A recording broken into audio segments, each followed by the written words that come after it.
Bonjour à tous et bienvenue sur ma chaîne YouTube. Aujourd'hui, je vais vous parler du mur voile, un élément de structure très utilisé dans le bâtiment. Je vais vous expliquer ce qu'est un mur voile, comment le dimensionner et le réaliser, et quelle est la différence avec un autre type de mur, le mur de soutènement. Si vous êtes intéressé par le génie civil, la construction ou l'architecture, cette vidéo est faite pour vous. N'hésitez pas à vous abonner à ma chaîne et à activer la cloche pour ne rien rater de mes prochaines vidéos. C'est parti!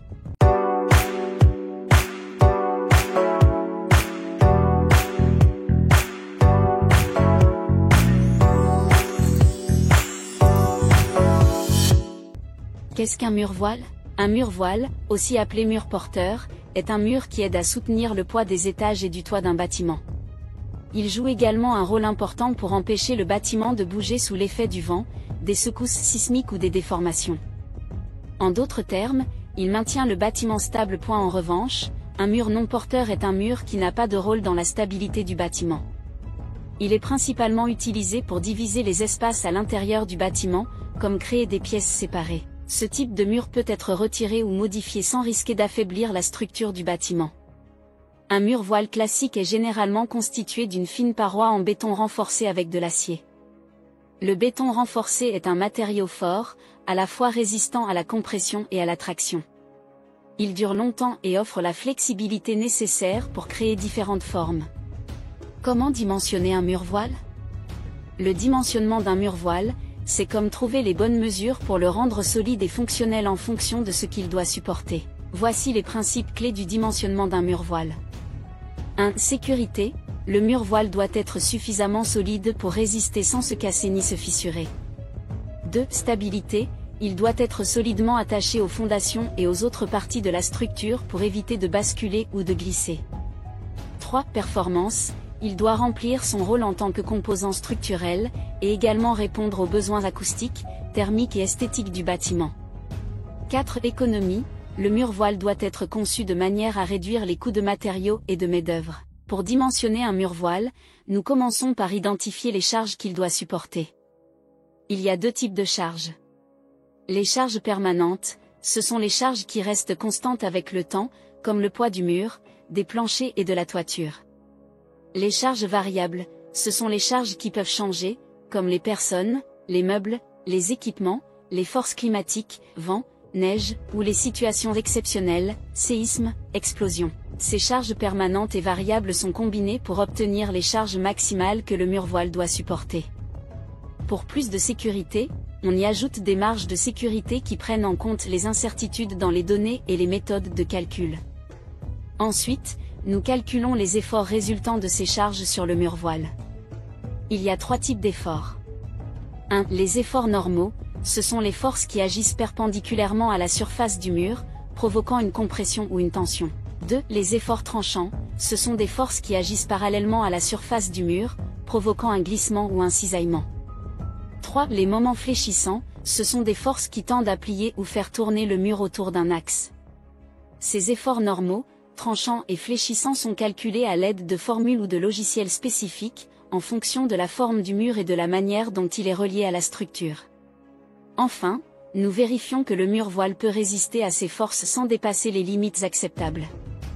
Il y a deux types de vérification. 1. La vérification à l'état limite ultime, ELU, il s'agit de s'assurer que le mur ne se brise pas sous les charges maximales. Pour cela, la résistance du béton et de l'acier doit être plus grande que les forces qui s'appliquent. 2. Vérification à l'état limite de service, ELS, elle consiste à vérifier que le mur ne se déforme pas excessivement ni ne se fissure sous les charges d'utilisation normales. Les déformations et les contraintes doivent rester en dessous des niveaux acceptables. Si les vérifications ne sont pas satisfaites, des ajustements sont nécessaires en modifiant l'épaisseur, la hauteur, la longueur ou le ferraillage du mur jusqu'à ce qu'il réponde aux normes de sécurité et de performance requises. Comment réaliser un mur voile? La réalisation d'un mur voile comprend plusieurs étapes.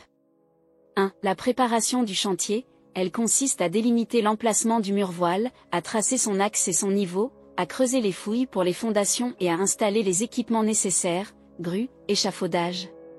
2. Le coffrage du mur voile, il consiste à mettre en place des panneaux rigides qui vont donner la forme au béton. Il existe différents types de coffrage, en bois, en métal, en plastique. Le coffrage doit être étanche, résistant et facile à démonter. Il doit aussi comporter des réservations pour les ouvertures et les gaines techniques. 3. Le ferraillage du mur voile, il consiste à disposer des barres d'acier qui vont renforcer le béton. Le ferraillage doit respecter le plan de pose fourni par le bureau d'études. Il doit aussi être bien fixé et espacé pour éviter tout déplacement ou contact avec le coffrage.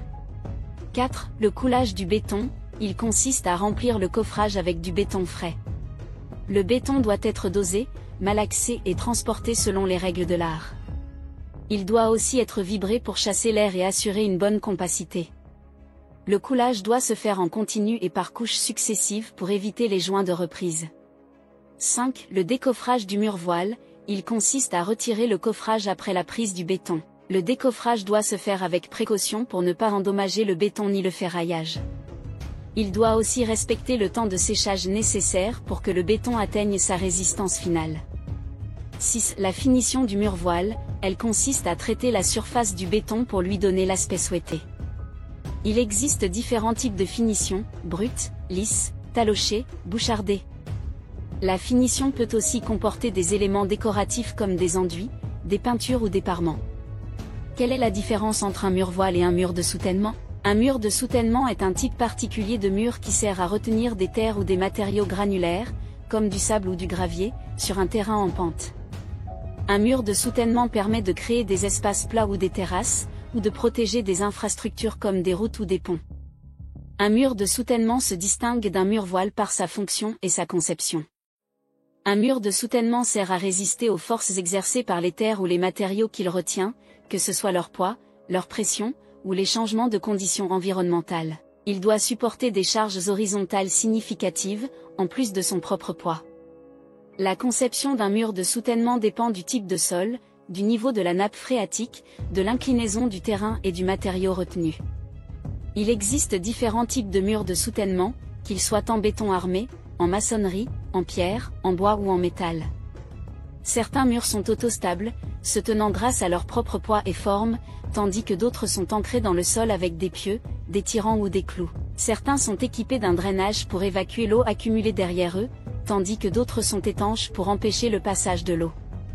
Voilà, j'espère que vous avez compris la différence entre un mur voile et un mur de soutènement. Si vous avez aimé cette vidéo, n'oubliez pas de laisser un pouce bleu, un commentaire et de partager avec vos amis. Je vous dis à bientôt pour une prochaine vidéo sur ma chaîne YouTube.